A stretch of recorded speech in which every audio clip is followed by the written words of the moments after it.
Hey, this is Miko, and I'm going to talk about something that's the question that's been popping up a lot in conversations with salespeople that are trying to get better is moving to the F&I office. So let's dive right into it. And first of all, why is it even good to move to an F&I office? Like, what are the benefits? Why can't I be just a salesperson or just go straight to the become a manager? Well, the first big reason is the money. There is a potential of making better income than just in sales, and maybe even better income than in sales management. The caveat here is you have to watch out for the right pay plan. And with the right pay plan at the right dealership, yeah, absolutely, you can make not just six figure, but 200, 250, not unheard of. That's definitely a possibility. Another reason is career advancement, and that's if you're thinking that you want to be a sales manager, a well-run dealership, a GM or dealer principal that understands the business well will always prefer somebody with F&I experience before moving you to a desk, making you a sales manager, GSM, or GM. So those are the things that why we even want that. And from my personal background, the number two, it was the main reason why I worked for about a year and a half in the F&I office was there was a plan to for me to move to the desk to become a sales manager, then a GSM, and for that. The agreement was that I'm going to work in the F&I office for at least a year, learn the job, the ins and outs, and that definitely helped me understand how the business works, how to structure deals, and it just makes your job as a sales manager much easier. And if you're good as a sales manager, then your salespeople sell better cars. So let's step back a little bit and why you might want to think twice before pushing towards this job. Well, the first one, the biggest one for me and the most known was the hours. So dealerships are known for bad schedule overall, even for salespeople. But at least as a salesperson, if you're established a little bit, if you're in the right place, if you're good at selling cars, they will leave you alone and leave you pretty much to work your own schedule. And you do have control over what's going on. If you're good with making appointments, I have a video on that.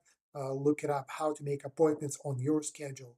But if you're a salesperson, you can make appointments on your days when you work, but also you can say, okay, the last appointment will be at 4:30 so that when customers late shows up at 5:30, maybe it's a long deal, but still you can end and leave at a reasonable time. Whereas if when I was a finance manager, people show up after closing. It might take hours to get everything done, to agree on a deal, get everything approved. And finance manager is the last one to leave. Salesperson can leave. Um, Even the selling says, I mean, that's not good practice. But if you don't have clients, you just go home. But finance manager always going to have clients. Your sales manager might leave because the deal is done, everything's approved, they will leave.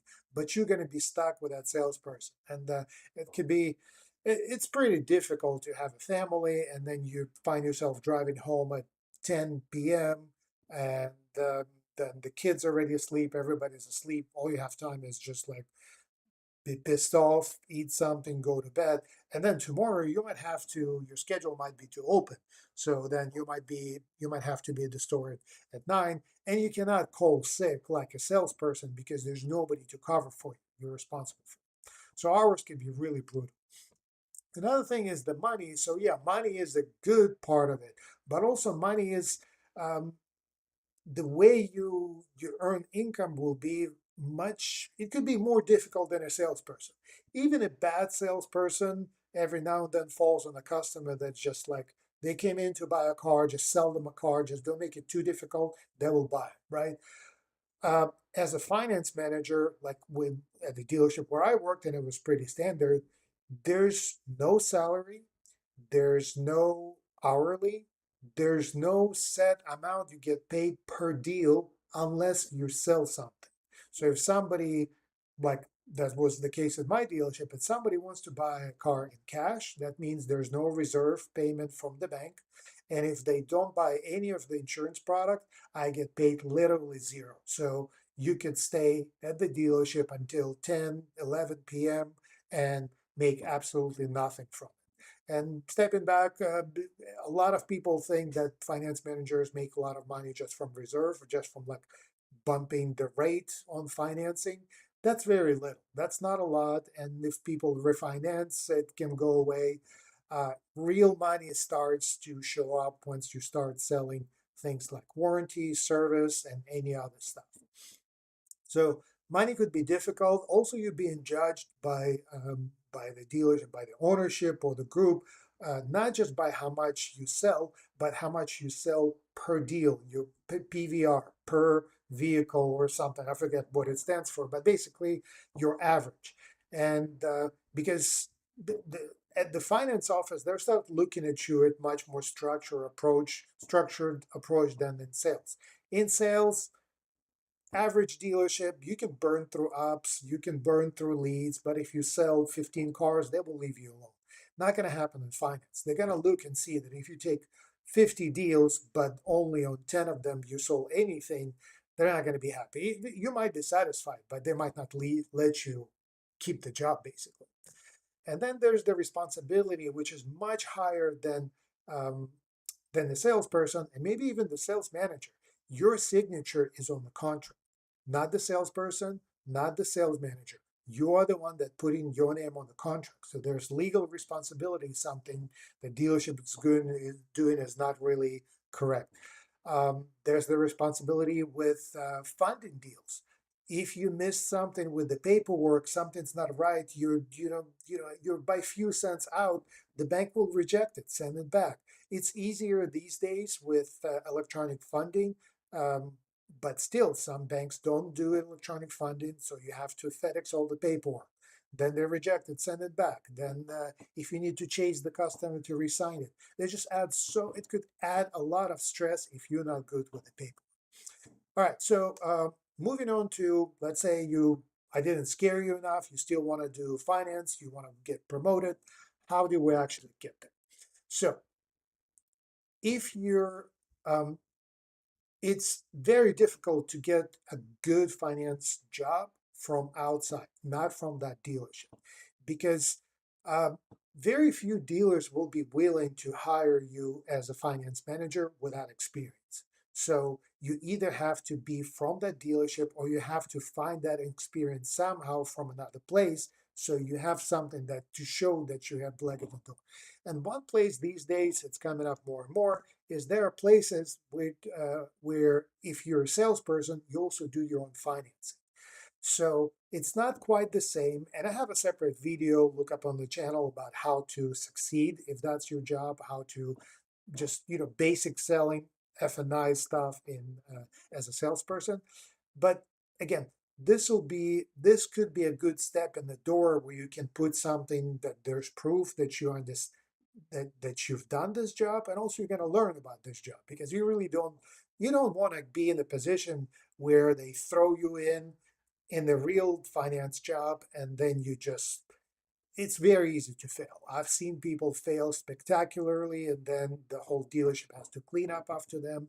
It's not pretty when finance manager suddenly we find out that their deals are not funded and they're just problem deals are under their desk, and it could be a disaster. So if this is not an option, or if you're already just working at a dealership as a salesperson, there are a few things you can do that will improve your chances and basically can guarantee you that if there's an opening at your dealership or maybe dealer group for an F&I spot, you will be in the running. So let's look into those things. And we'll make it very easy, just four specific basic steps. Number one, have your paperwork perfect. So you could be a great salesperson, meaning you can sell 20, 30 cars a month. And if your paperwork is not really correct, sales managers will leave you alone. Like they will bitch about this and they will complain, and maybe you might get a little bit in trouble, but not serious trouble, because you're performing. If they're happy with your growth and customers are happy, they're gonna leave you alone. But if you want to move to finance, make an effort to make your paperwork perfect, which means if there's a credit application to fill out, it's gotta be perfect. You should know what's expected. Insurance cards printed correctly, driver licenses, all the forms, everything that your dealership requires, deal jackets, key mileage forms. There should be zero complaints about your paperwork. It sounds simple, but it's actually, a lot of salespeople struggle with it. I have ADHD, I struggle. Learn about financing and leasing.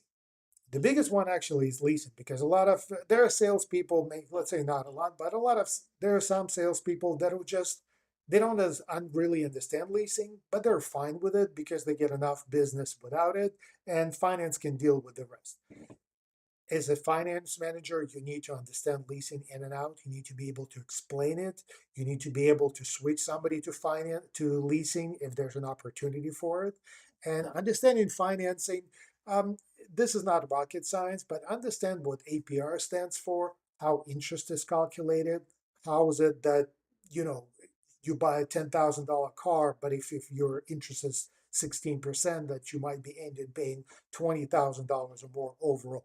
So just understand how financing works. What is simple terms like ratio of just basically how much banks will approve on a certain car. Uh, Learn how to read. Maybe starts to learn how to read credit reports, because you do have access to them, and just look at the take credit report, read through it, see what you see in there, and learn how to understand.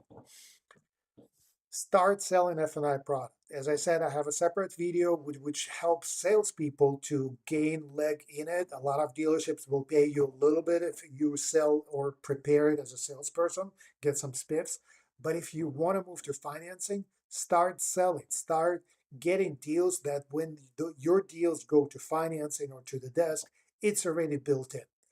And this will go into the next one. And this should be a no-brainer, but a lot of people just don't get it.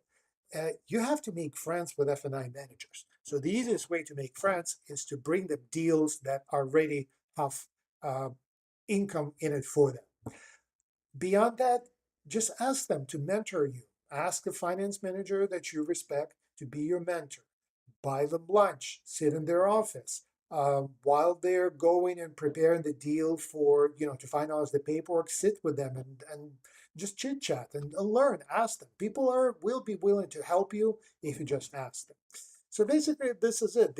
These are the steps. If you nail those things, if you're a decent salesperson, but your paperwork is correct, you're already selling F&I product, you understand how leasing financing works, and finance managers will recommend you. They would want to work with you as a partner.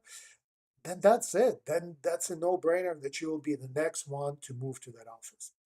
I hope you find this helpful. Like, subscribe, all that stuff.